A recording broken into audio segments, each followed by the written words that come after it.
WhatsApp YouTube, कैसी अपनी छोटी सी यूट्यूब फैमिली। आई होप आप लोग सेफ एंड साउंड हो। और यस, फाइनली आजकल एक नई नौटंकी वाली शो चालू हुई है, शार्क टैंक इंडिया। मतलब बहुत कुछ सुनने में आ रहा है इसके बारे में। फर्स्ट ऑफ ऑल, मैं ये सब आलतू फालतू शो देखता नहीं हूँ, क्योंकि पहले से ही हमारे इंडिया में बहुत सारे आलतू फालतू शोज चल रहे, जैसे कि singing talent show, normal talent show, जो ऐसे जजेस इसको जज कर रहे हैं जिनका खुद का कोई टैलेंट नहीं है। मैं फॉर एग्जांपल शिल्पा शेट्टी का अगर वो शो जो आता है, जो भी उसके बारे में बात करूं, फर्स्ट ऑफ ऑल द जजेस has to be those person जिनका खुद का कोई टैलेंट हो, तब जाके वो दूसरों का टैलेंट जज करे। लेकिन ऐसे गधे लोग को लिया जाता है जिसका हस्बैंड पॉर्न इंडस्ट्री में पैसा डालता है। एक जो मोटी बेटी रहती है, उसका नाम बहुत मुश्किल से कोई जानता है, जिसका एक्सीडेंट केस भी चल रहा है उसके ऊपर, उसको रखा गया। अनुभव जो बर्फी की जो डायरेक्टर है, उनके पास तो अभी कुछ काम भी नहीं है, तो इधर आगे कुछ ना कुछ पैसा मिलेगा, नहीं तो गोरेगांव के दुर्गा पूजा में वहां पे रहते कोई ना कोई स्पॉन्सर मिल जाएगा। रमेश रेशम में पता नहीं कैसे कैसे लोगों को लिया जाता है जिनका खुद का कोई टैलेंट नहीं है। फिर न जाने कितने सारे ऐसे बकवास शो चलते हैं। बहुत सारे ऐसे लोगों ने ये भी कहा है कि नामचीन लोगों ने ये भी कहा है कि दिस आर ऑल फेक, मतलब सब कुछ सेटअप किया हुआ है, हम लोगों को चूतिया बनाया जा रहा है। सीरियसली, हम लोगों को चूतिया बनाया जा रहा है और हम लोग चूतिया की तरह ही देखते रहते हैं, बिकॉज हम लोग चूतिया है ही, देखा जाए तो। वैसे ही एक चूतियापंथी का एक शो आया है जिसका नाम है शार्क टैंक इंडिया। आजकल यूट्यूब में, हर जगह न्यूज़पेपर्स में इसके बारे में बहुत चर्चा हो रही है। And I was quite shocked to know that YouTube में 50 लाख मतलब मिलियंस तक उसके व्यूज जा रहे हैं। मतलब मैं सोच रहा हूँ कि कितने चूतिए भरे पड़े हमारे इंडिया में, और आउट ऑफ बहुत सारे देशों से भी ये लोग देखते हैं, बिकॉज ये एक अमेरिकन टेलीविजन शार्क टैंक का इंडियन वर्जन है। इंडिया तो खुद एक ओरिजिनल कभी कुछ ला नहीं पाते हैं, तो इन लोग सब क्या करते हैं, अमेरिका या दूसरे को कंट्रीज के जो भी पॉपुलर शो है उसको यहाँ पे लाके इसका पैसा कमाने के लिए ये सब करते हैं। Shark tank India is basically जो यंग एंटरप्रेन्योर्स या स्टार्टअप्स बोलते हैं उसके बारे में।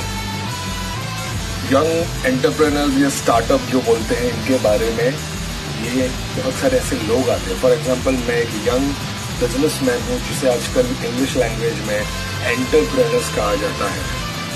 तो मेरा एक पॉलिसी है कि मैंने ये एक चीज बनाई है, मैंने एक सर्विस बनाई है जिसको मैं लोगों को देना चाहता हूँ।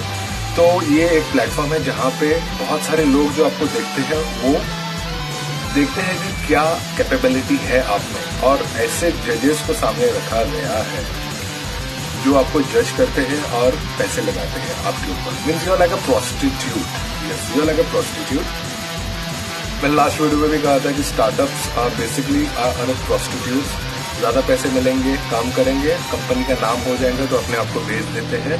Then they write article on newspaper की this company sold for this to this big company, भी हमने इतना पैसा उठाया। दिस ऑल बकवास shit thing. I am a businessman, मुझे पूरा पता है कि स्टार्टअप्स में क्या होता है। भीख मांगने आते हैं हमारे पास, इन लोग भीख मांगते हैं हम बिजनेसमैन से। आई एम अ बिजनेसमैन, भीख मांगते हैं कि हमें पैसे दो, हमें पैसे लगाओ, क्योंकि इनकी खुद की कोई ताकत नहीं रही।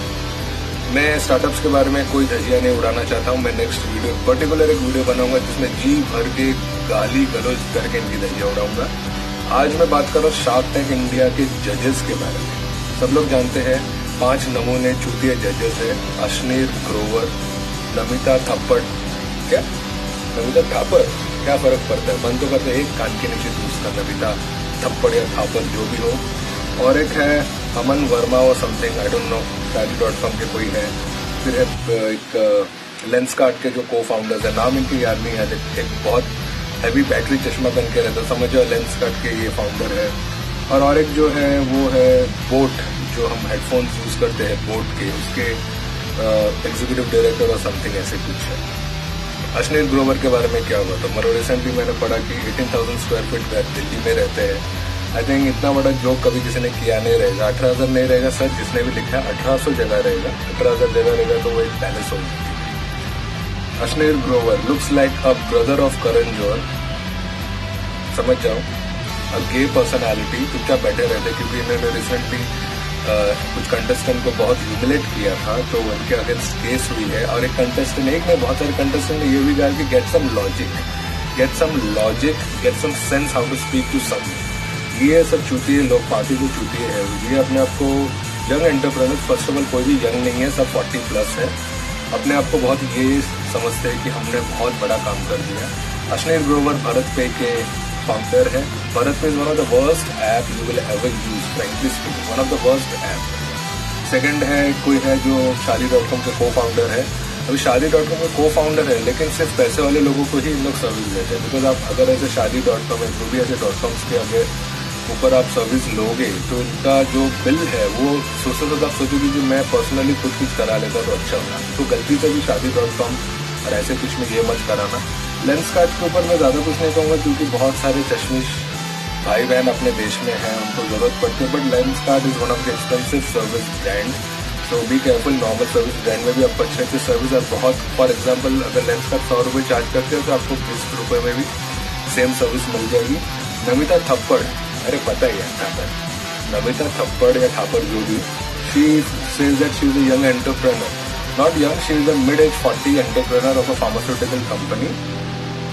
ये मैंने इनका एक शो देखा था जिसमें एक बहुत अच्छे कंटेस्टेंट आए थे जिन्होंने हेलमेट के ऊपर ये बनाया था। तो हेलमेट का कॉस्ट कुछ 5000 ऐसा था, तो उनका चेहरा ऐसा था 5000।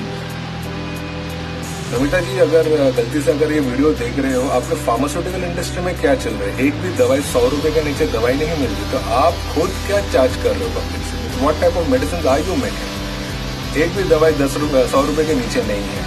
कोविड में न जाने लोगों को कितनी एक्सपेंसिव दवाई खरीदना पड़ा, तो 100 रुपए के नीचे कोई भी दवाई नहीं। तो बस यही कहूंगा कि नमिता थापर, फिर लेंसकार्ट, बोट, जिसके हेडफोन्स इतने एक्सपेंसिव आते हैं कि नॉर्मल इंसान तो खरीद ही नहीं पाएगा, जो लग्जरियस लाइफस्टाइल जीते हैं यार, बोट लग्जरियस लाइफस्टाइल में भी इन्वेस्ट करती है। अपने देश में गरीबी इतनी ज्यादा है तो लग्जरियस लाइफस्टाइल में क्या इन्वेस्ट करेंगे? और कौन बच गया? और एक है एक चश्मिश सा, पता नहीं, मैंने कहा सबका मैंने धजिया उड़ा दिया है। सो खाली इतना ही कहूंगा कि जो यंग एंटरप्रेन्योर्स, जो खुद को यंग एंटरप्रेन्योर्स कहते हैं, कि इन गधेलों के पास जाने की जरूरत ही नहीं है। हमारे इंडिया में बहुत सारे ऐसे बिजनेस मैग्नेट्स हैं जिनके पास आप जाएंगे तो you will get a good service. इन चूतियों के पास जाके आपको कुछ मिलने वाला है नहीं, ये सिर्फ टीआरपी के लिए बैठे हैं। And these are all paid actors, first of all these are all paid actors. हो सके तो थप्पड़ या चप्पल मार के आना इनके सबके मुंह पे।